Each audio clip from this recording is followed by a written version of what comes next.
Hi, good morning.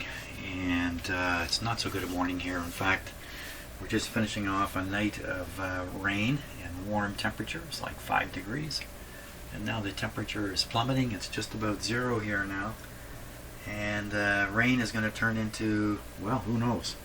Freezing rain, sleet, or eventually snow. And then we're going to get 10 to 15 centimeters of snow on top of soaking wet snow that's already out there full of rainwater. It's a mess. It's really not what you want to have happen. So good morning.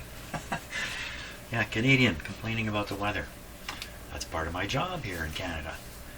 So today is going to be, what I hope to do today is complete the alignment of the radio. So the IF is aligned now, and what remains are the front end alignment and oscillator alignment.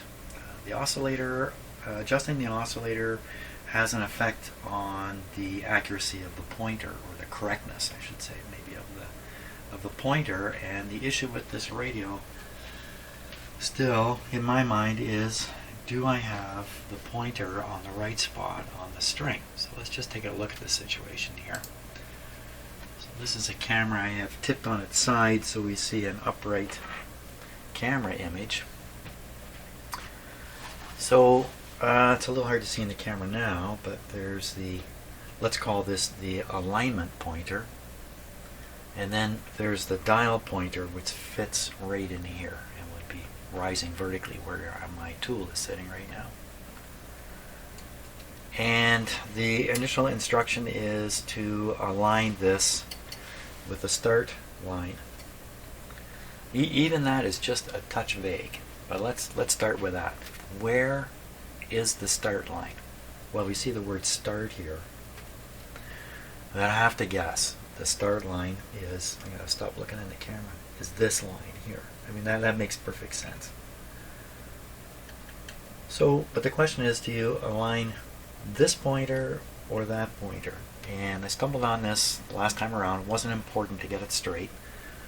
I concluded in the end that this is the pointer that they want you to align with the start line. But if I get this wrong, then all the ensuing alignment stuff I'm about to do is going to be invalid, and may lead to some difficulties with getting this to getting the dial pointer to line up accurately with the station that's being tuned in. So this is really an important thing, and the distance between this pointer and this pointer is enough to make this worthwhile to sort out. So I'm going to start by reading the instructions again. We'll read them together, and I'll try to parse them as much as I can to figure out what was in the head of the guy who wrote the instructions. So let's take a look at them now. So the part I'm concerned with, the only part that refers to this pointer situation, is this last line here. This last line here. Let's just zoom in on it. So here's what it says. With the gang tuning condenser fully open, adjust the dial pointer to the alignment mark on the high frequency end of the alignment scale. Okay, so we can start here with alignment scale. So this must be referring to the piece of paper that's stuck on the chassis. Alignment scale, a scale that is there only for the purposes of alignment.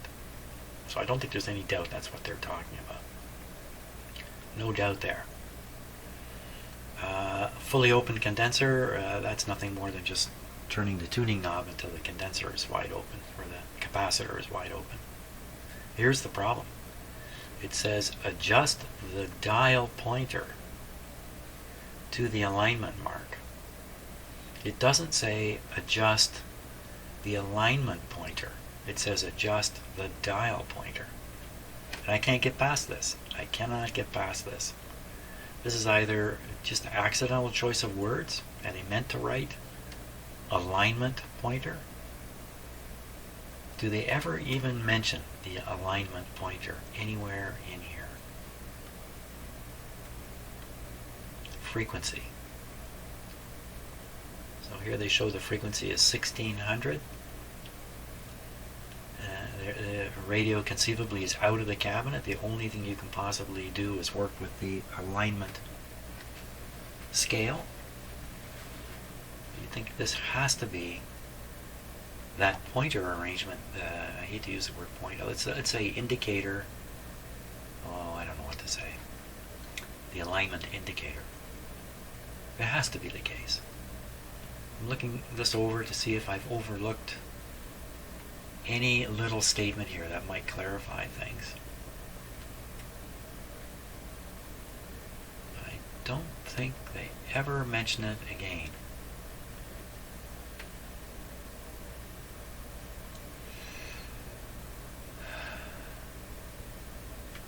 I think my only option here is to set the pointer up the way I have, let's say, and put this thing back into the cabinet and examine where the pointer shows up on the glass scale. I think this is the only way to settle this. So what I would do is I would tune the radio, let's say, until the indicator on the scale here, the paper scale, is pointing at a particular frequency. Put the radio back into the cabinet and see if that matches. That's what I got to do. It's the only way to settle this. Yeah, okay. That is a hassle. I've got things set up here, ready to go. I'm going to have to unset everything up. So you can see I've got a couple of clamps here. I've actually got a couple of them there.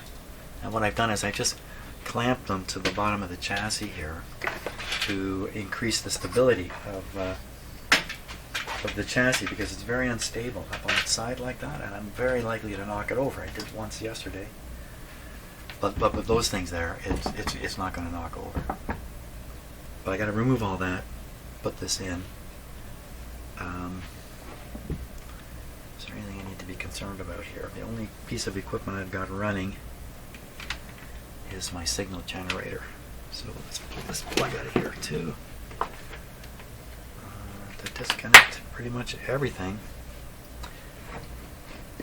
So we're going to tune the radio. I think I'm going to try this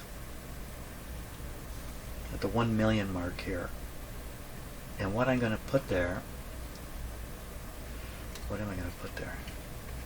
So I'm pretty sure this pointer here should be on the 1 million mark. And then at that point, this pointer, which you can't install until the cabinet's back in. I hope I don't need to install it. I'm hoping I can look down and see this, see if it lines up with 1 million. That's my only option. Okay, so I'm going to stop the video because it's a very noisy operation coming here. Okay, back in the cabinet.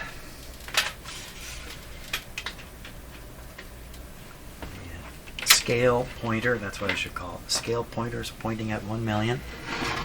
Now, can I even see the other pointer? Where's my oh so powerful little flashlight? Oh, it's gone for a walk. Okay, I gotta find myself a flashlight here. Okay, so the objective is to see the holder way down in the bottom there. She should be right down here now. Somehow. How can we see it here? And I may not see it in the camera. I may be able to see it with my own eyes. Then again, okay, let's take this in from the back. Get any light in there. You know, the actual built-in light would be actually better. Now that's got to be it there. I don't see a thing. I don't see any light. Okay, let's douse the lights in the shop here.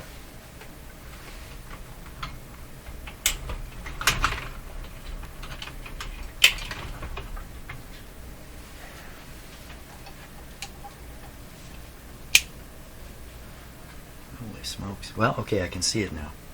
But I can't see the scale at the same time, so I'm going to mark it. Okay, bring on some light. Mark it somehow. How will I mark it? A little piece of tape here.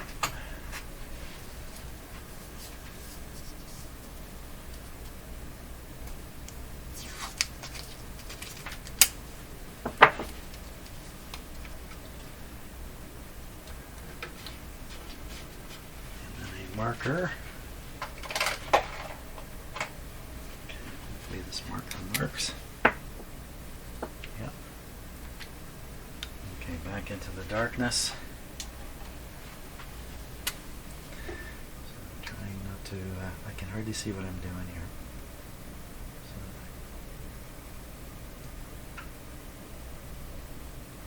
And I think it's total darkness on the video, I imagined. Just come forward a little bit, you can see there. See it down there? Do you know what you're looking at? Here's what we got. First attempt at this.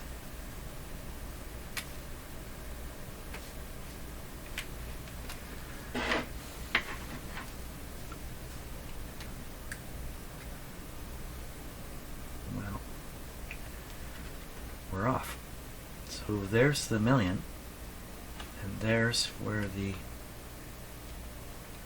carriage is. Now, did I get that really right? I just gotta double check here.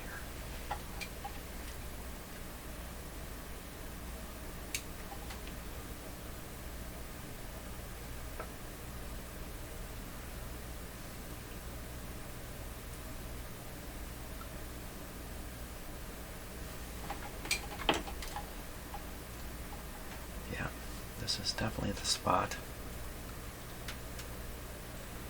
So, how do we deal with this now? So the pointer, now I'm assuming the pointer rides dead center on the, yeah,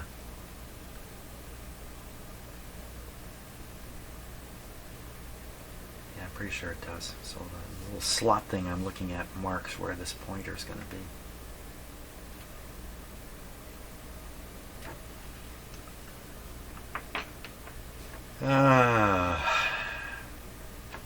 We should measure how much that is. Let me take a measurement here.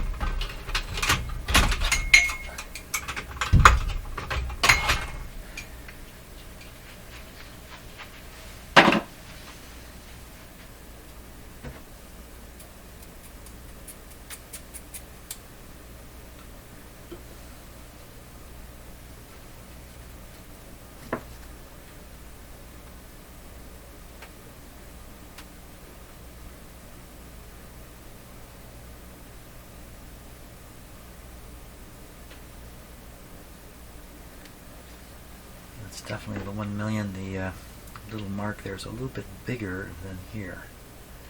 Bigger, smaller, bigger, bigger. So they use a slightly bigger mark wherever there's a number to match it. Because look at this 1200. You'd almost think the 1200 is there, but it's not. It's here.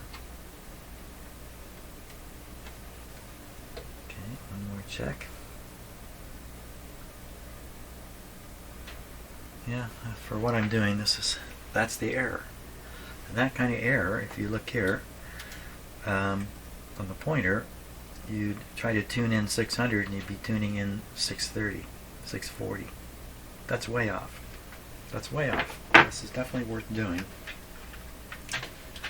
If it leads somewhere. Okay, now we're going to take the radio out.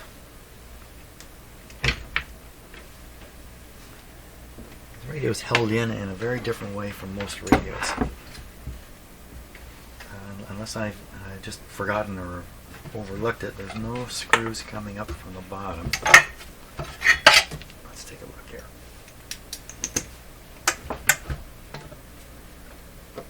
No, there's nothing coming through from the bottom.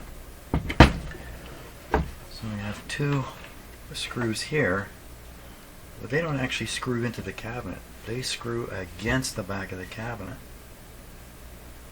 So there's another screw hole here, but nothing happening with it. So these two screws just push the radio forward. Hard to see how it would, keep them doing this, popping up.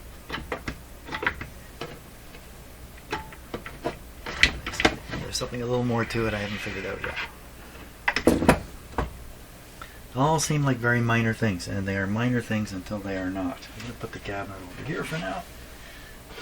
Let me use a shop speaker from here on in. Okay, what did we find out here? Let's take a look.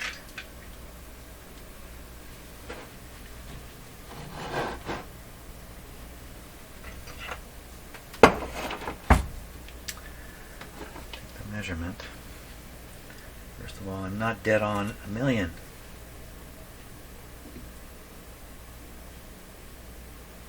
Oh, son of a gun. How did that happen? I probably bumped it or something when I was doing it. Okay, so assuming it was dead on a million, but not quite.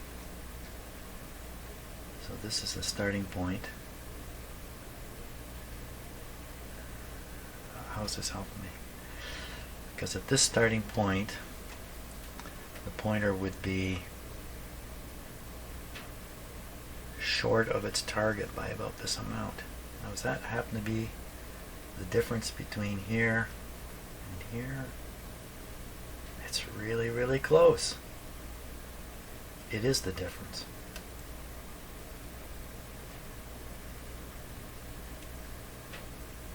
Why would they ever do that? Now, let's just think again. I'm at the extreme here.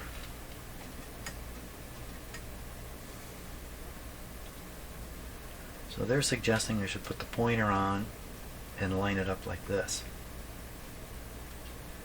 That means we're at the top range of the band. And this pointer is telling me at the top range of the band we're tuned just above 5 megahertz, according to this line here. Okay, bring back the radio cabinet with the scale. Oh my gosh.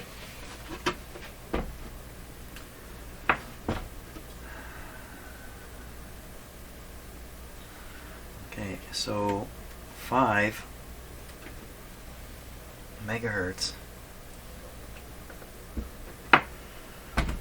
So the idea here is when you have the pointer at the end, which I assume lines up with these lines at the end, you're tuned to 5 according to the scale. That's not true.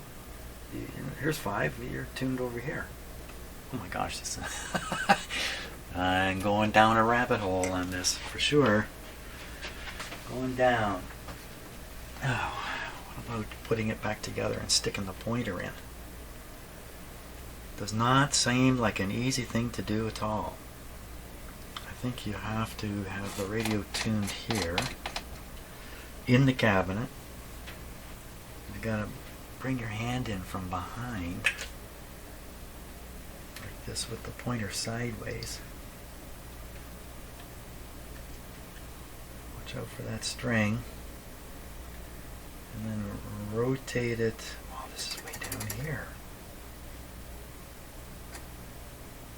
You gotta rotate it up behind the glass. Don't dare touch the back of the glass. And you've got to lower it. Get it on here, and then work it on. How can you work it on? How can you possibly do this? Like, can't have that hand there without wrecking something. I can't see how this can really be done. Look at my hand here. I've got no range of motion like this. I'm much more like this. Work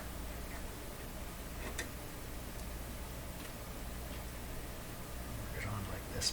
Whoops. Better to practice this here than to actually try to do it straight off.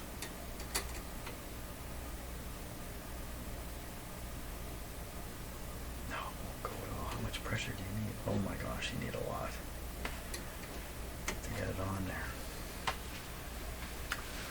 Oh no. Oh no, no. And with it on there, we can be really certain of things. The thing that scares me, I'll show you why I'm so reticent to do this, except for once when it has to be done at the very end. See here where this has been disturbed? So I've seen this kind of thing before when I've been wiping the back of a dial where the paint is, like this one, there's no paint on the front here. And I've actually had this happen where bits of the paint travel.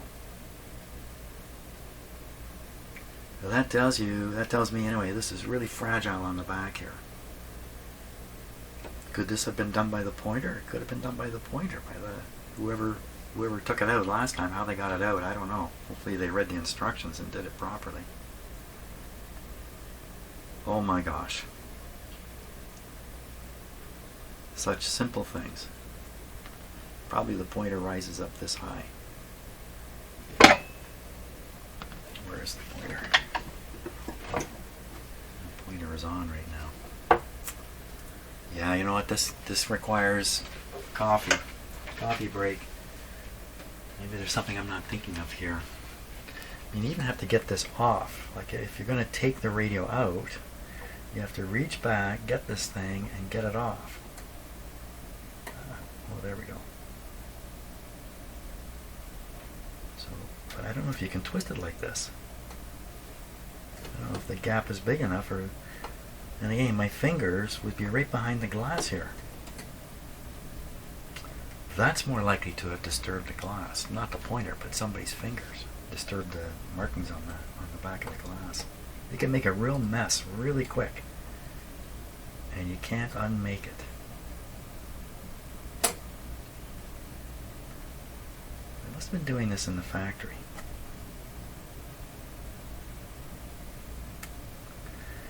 Is it, you know, this is so out of reach when it's in the cabinet. I was going to say maybe you temporarily slide this on the string to a ridiculous place, maybe out from behind the glass. So now you're reaching down beside the glass and trying to attach this, and then once you've done that, you push this to its correct spot. That would be turning the dial all the way to its extent. Wow, if you're doing it down here, for crying out loud, you got this wheel and this thing and the string, everything's in the way.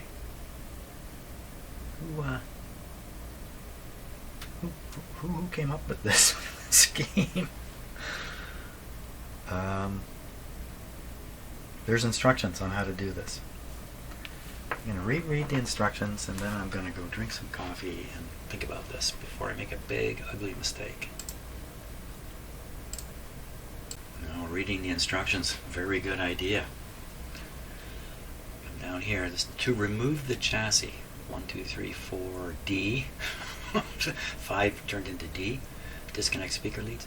Lift and remove dial scale glass. Oh, now they're using all the words.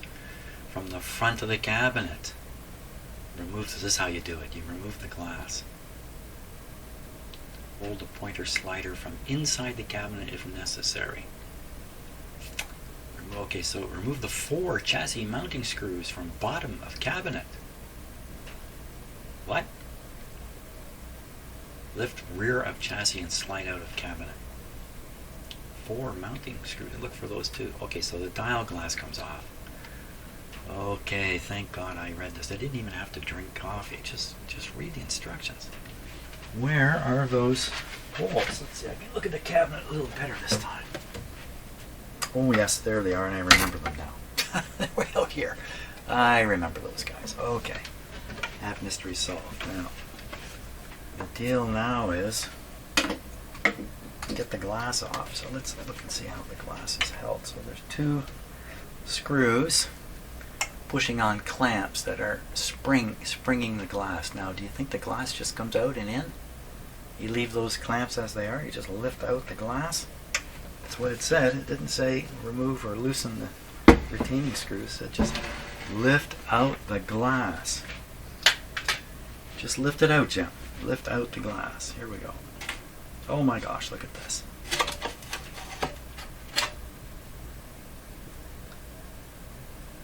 Well, that's fantastic. Now the back could be damaged by putting it down on a surface like that. Excellent. Yeah, that's excellent. I better put this somewhere where I won't break it. That usually means in another room, in fact. Okay, now I can put the cabinet, put the chassis back in, put the pointer on, put the glass back, move it over, see what's happening. Coffee time. It's coffee time. That was close. You know, when you're working on a puzzle like this, these things are all puzzles. It's quite often you find yourself making decisions, but you don't have all the puzzle pieces. Either, like me, you didn't read the instructions close enough or enough times, overlook something in it, or you've made 4 of 5 observations and the 4 add up to something very different than if you added in the 5, and you go ahead with partial information, and then you have regret. Like some of these things, it's a one-way street, so I don't want to go down that one-way street. Okay, get the radio back in. Let's stick the pointer on.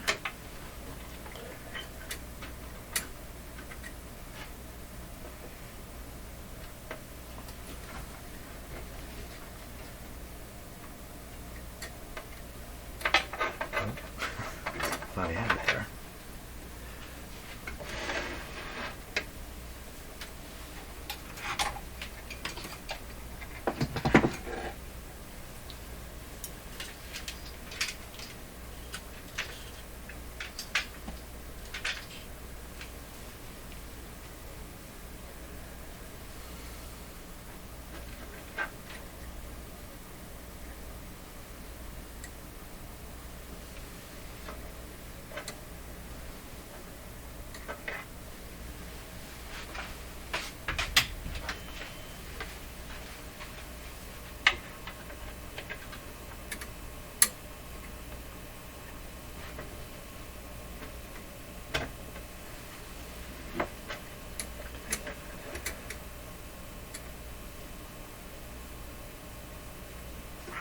This is really tricky stuff.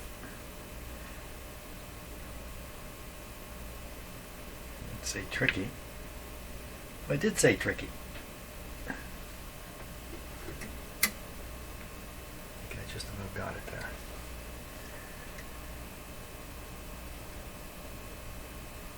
There. There we go. That's what's involved in that. Now we want to put the glass back in, but not have it scrape against this pointer. And I've got to get the glass to slide into the clips. That might be a challenge too.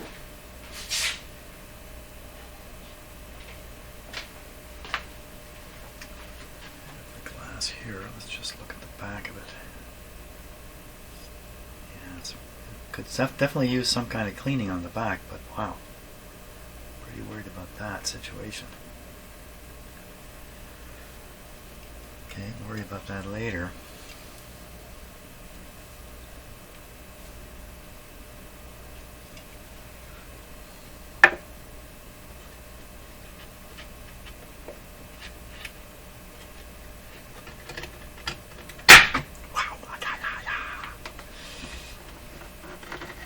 That's not so bad. That's not so bad. Okay, we're lining up the center points here.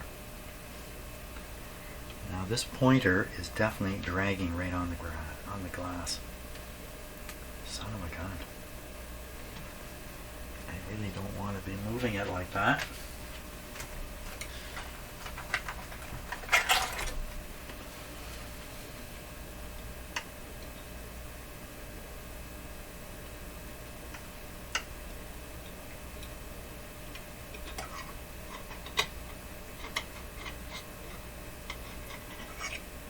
Situation there.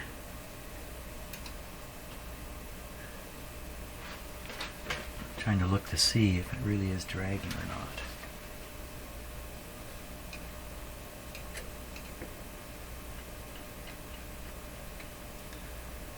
Interesting enough, when I go to turn it and put tension on the string, it swings back a bit. Let's get it over to, where do we want to put it? We want to put this. I gotta get the pointer off the carriage without moving anything. Should we do this at 1,000,000? Should I go right down to the end? Do like they said. Let's go to the end and see where we are. That's the end of the road there. We're not making it all the way.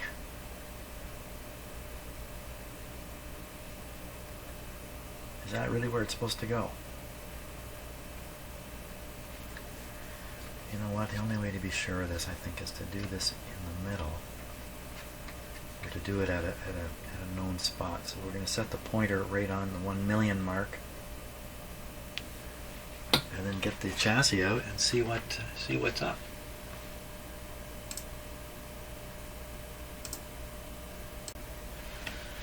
Okay, now I've got to get the pointer out of there without causing anything to reposition. So the question would be, I don't think this is going to turn. Could though. Son of a gun. They did say reach around the back and hold the carriage, but the carriage is really out of reach. You know what? It is not. I've got my fingers on it now. Okay, so I can hold the carriage. There it goes.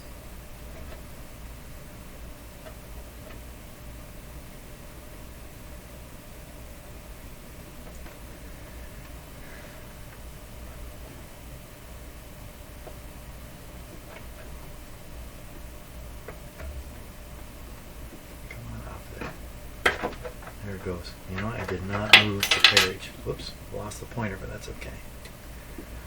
Okay, is the carriage pointing at 1 million? What if it isn't? What if this shows something even more? Let's see.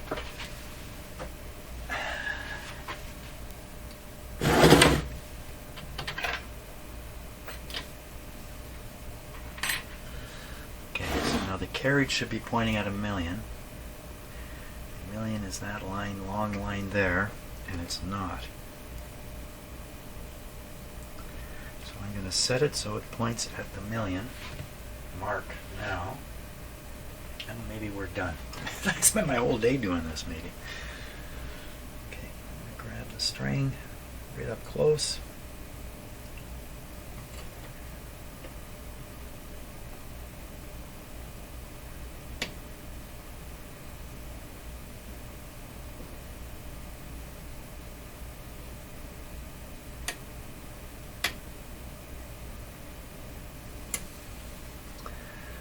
Nobody can say I didn't try. It's now on 1 million. Where does it come at the end here?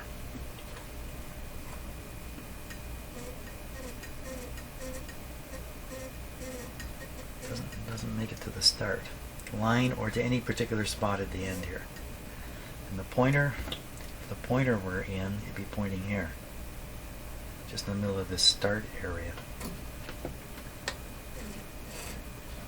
I mean, you got to wonder, you know, so how accurate is all this done in the factory?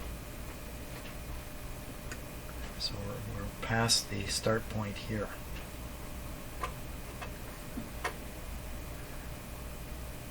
Now, did something bad happen while I was doing this, and it's out of whack again, or is this, for the first time, really lined up properly?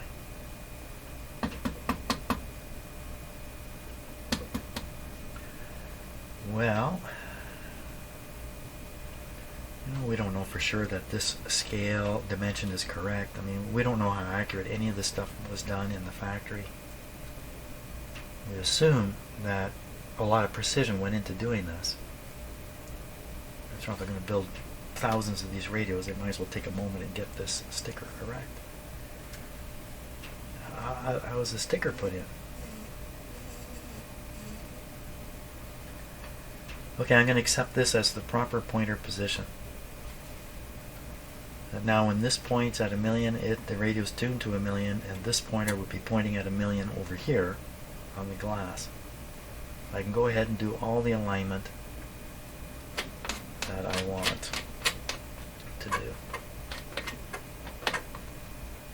Okay, that's like what, half an hour just to get the pointer right, but it's you know, it's a thing. Oh, I think I'm ready to start here. So let's just review things. This set is still not on, not switched on. So for the speaker, I've decided to use a shop speaker, which is just mounted up on the wall above my head. And so I have the speaker leads connected here. I have the meter connected to the speaker leads in case we want to look at this meter, but the meter we're really going to be interested in is this one over here. This one's hooked up to the AVC. The ground is connected to a ground point directly. No capacitor, of course, because it's a DC meter. To the B minus point, I should really say. I used an insulated clip lead rather than have this big metal thing hanging in there. The business end of the meter is here on the white clip lead, and it's connected to,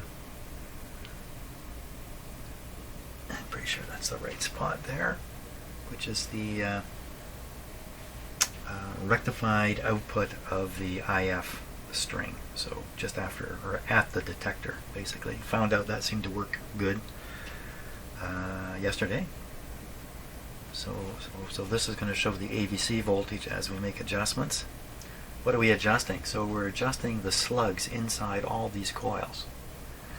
There's a big slug inside these, and we're going to be moving the slug up and down. Oh, I take that back.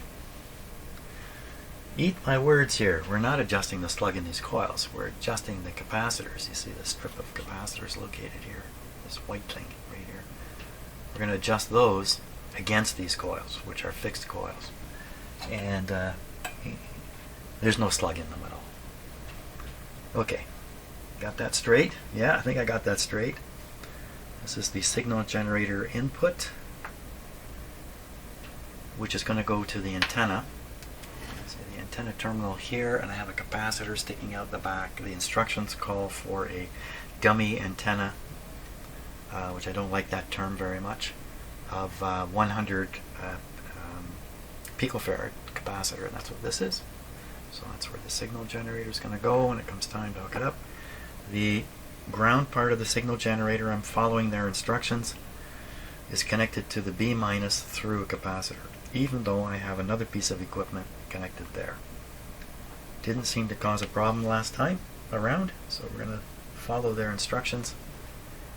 Don't really think it's necessary myself, but can it hurt? No, I don't think so. Well, I can maybe mess up the actual operation here, but it's not going to cause damage to any equipment. I guess I've got a close eye on where this pointer goes. So I'll try and arrange a camera to do that, but there's, if you have a camera sitting here like this, there's all kinds of parallax problems with it. So it's really a question of me moving my eyeball into the right place. We'll see what we can do there. Everything is ready, so what we want to do is start up the radio and see that it works, and then go and drink some more coffee. That would be the plan. Switch is off. Plug in. Plug in. Still working from the isolation transformer. Okay, here we go. Power on. Yeah, you can see the light flash over here as it charged up this capacitor. So by the way, I haven't done anything with the filter capacitor yet. I haven't really heard any significant hum. But that's still a question mark as to whether I should do something about this filter capacitor in the power supply. Just leaving that for a little ways down the road. Won't affect any of these alignment things or anything like that. All we really be concerned about is a bit of a hum from the power supply and getting rid of it. So, okay, radio, are you working? Okay, now the speaker you're hearing is up over my head, up there. Here we are. Are you tuning? Yeah, okay. Radio's working. The one thing I don't have on, I don't have this guy on. Let's put him on and make sure he's working. Even noise signals going through the radio, going through the IF, will meet up with the detector, get rectified, and turned into a DC voltage, which you can see on this meter. So even if I can't pick up any stations, we can still know that it's working. So watching the meter now.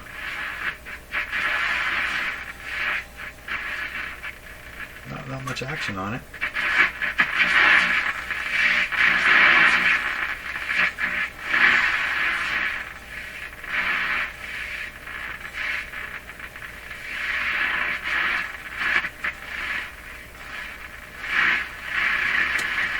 strange sound here. Oh, it's just some squeaking. That's all. Okay, we're all set. So I'm going to go stop for a bit, drink some coffee, and we're on our way here. Oh, that's something else I've done.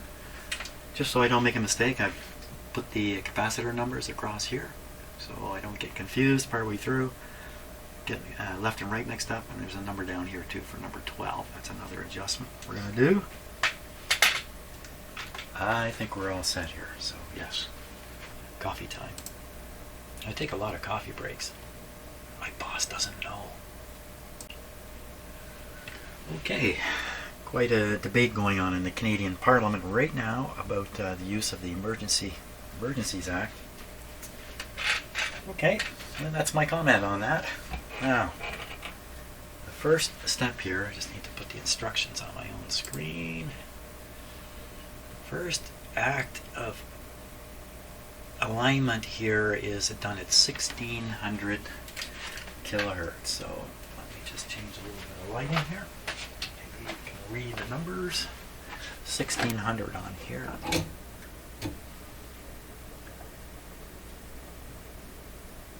Okay, let's go for 98.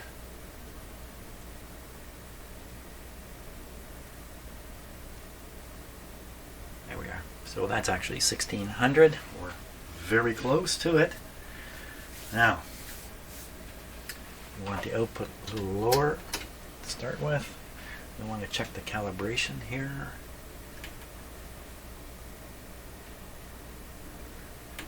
Just like to know it's calibrated. We have a 400 hertz tone in the signal. And we need to hook up the output to the radio. A little bit of volume here.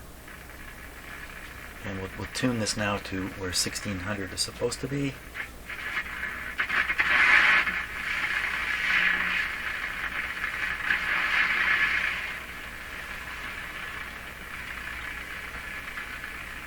Let's say that's where it should be.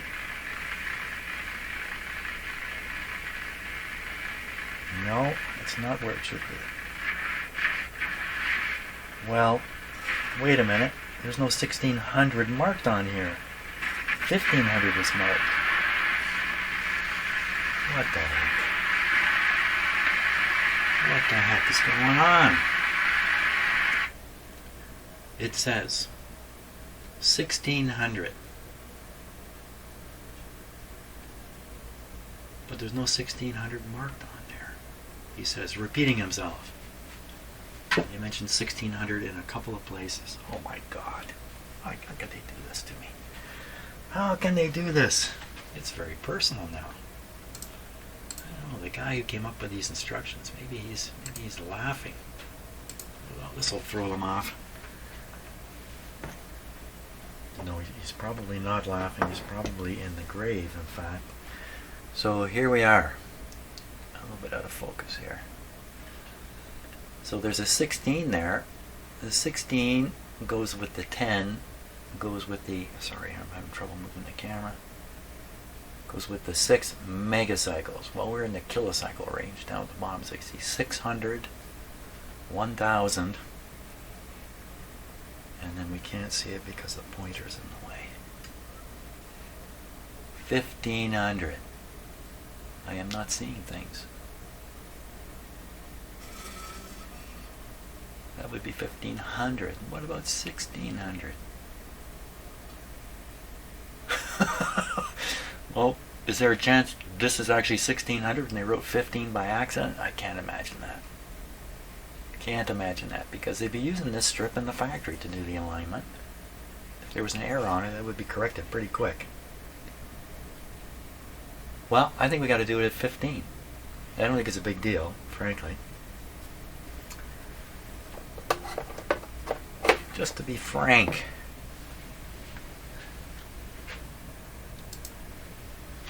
Okay, let me just make sure this is really on 15. Sorry for showing you the back of my head. Okay, that's 15. What do we hear? We hear nothing much. because I have the signal generator at 16. We put the signal generator at 15 now. See what comes out of that radio. Nothing. Nothing. So I have a pretty low signal. So I'm going to jack it up 10 times as strong. Where are you? 100 times as strong. I never hooked it up. I didn't hook it up. I didn't hook it up. That's what's wrong. Let's hook it up.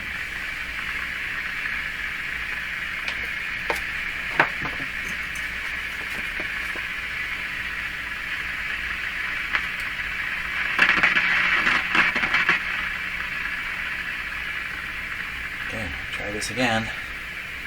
Radio tuned to 1500. What we got?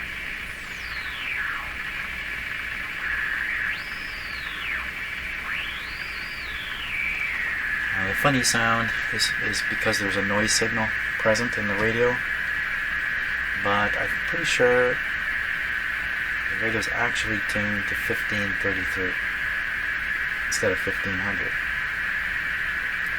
So our first task,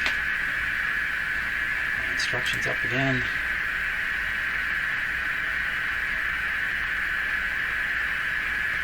Let me just make sure this is in the right band. I haven't done something really dumb. Nope, that's the broadcast band. First one is the oscillator trimmer C15. Oscillator trimmer C15. I think I can put this camera over here and see the little shooting match.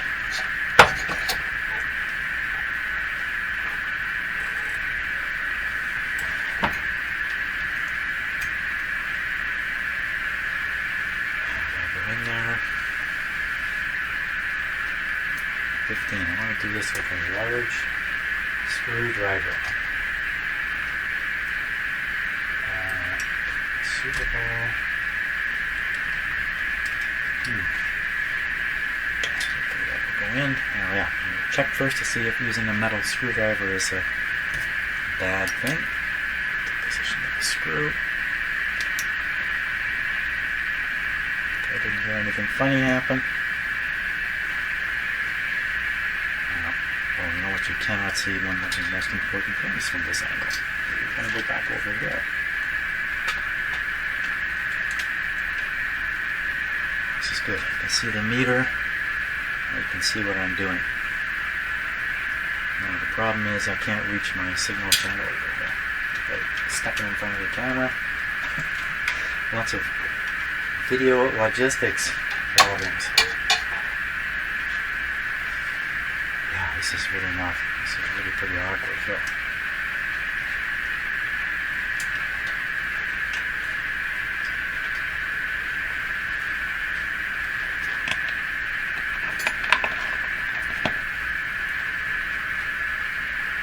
Okay, I think I got it figured out. 16, 15. We're in. Again, the screwdriver didn't make any difference. Now the trick for me is to tune the signal generator to hear it. That's where it is now. So we're going to go in the direction of 1500. Turn the screw and try to find it. I can't recognize it. Wrong way. Okay, so we've got basically 1500 dialed in there. I'm going to give it a little more power.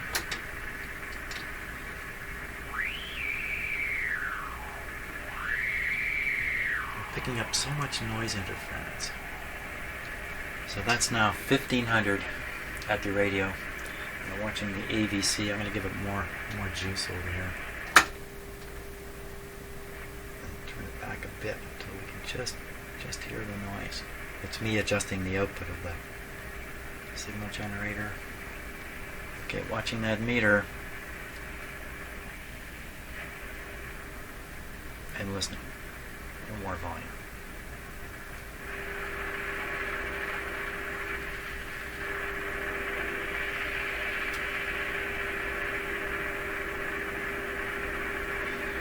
There we are. The radio will now receive, it will convert 1500 properly to 455.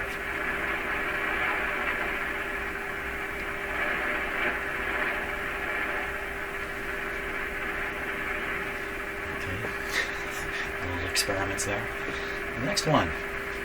The next one is also at 1600. We do the antenna trimmer, which is C3. Now this is why the dummy antenna is so important. What antenna is on this radio normally? A somewhat inappropriate antenna. We will try it. What am I doing? Very awkward today with the camera. Okay, we're in. Now this is a question of just making that meter come up. There we go.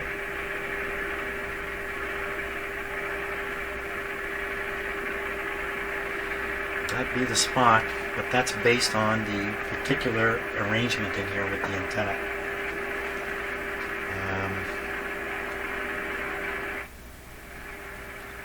Okay, next one. Next one is done at 600 kilocycles. 600 is marked on here, so we're going to tune down to 600.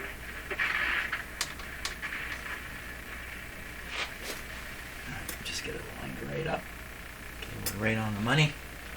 Now we'll tune the signal generator to 600.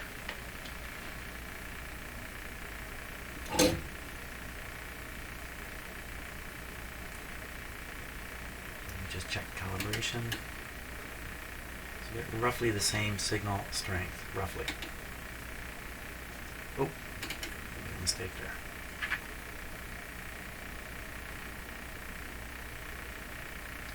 There we are. Yeah, no, this won't be roughly the same signal strength. Ignore that. There we are.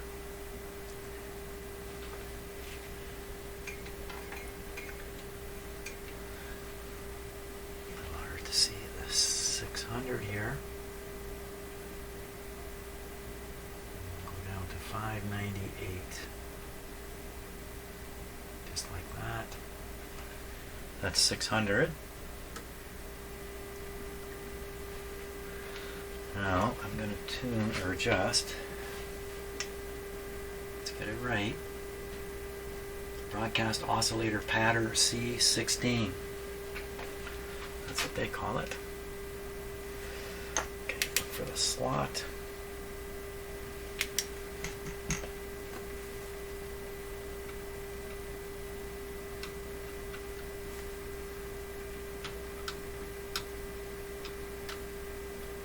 There we are, we're in. So now we're looking at the meter, which you can't see. Oh my gosh. Make that meter happy.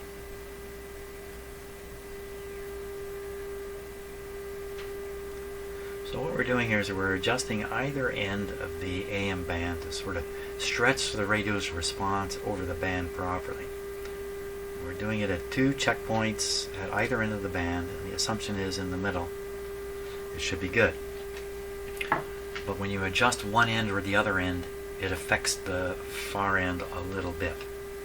So we need to go back now to 1600. I'm changing the signal generator to, there we go, 1600. Now we need to tune the radio and find out if 1600 is there. 1500, 1500.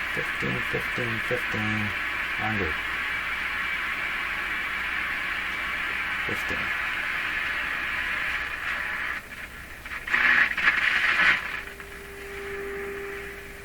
So adjusting for a peak on this meter over here.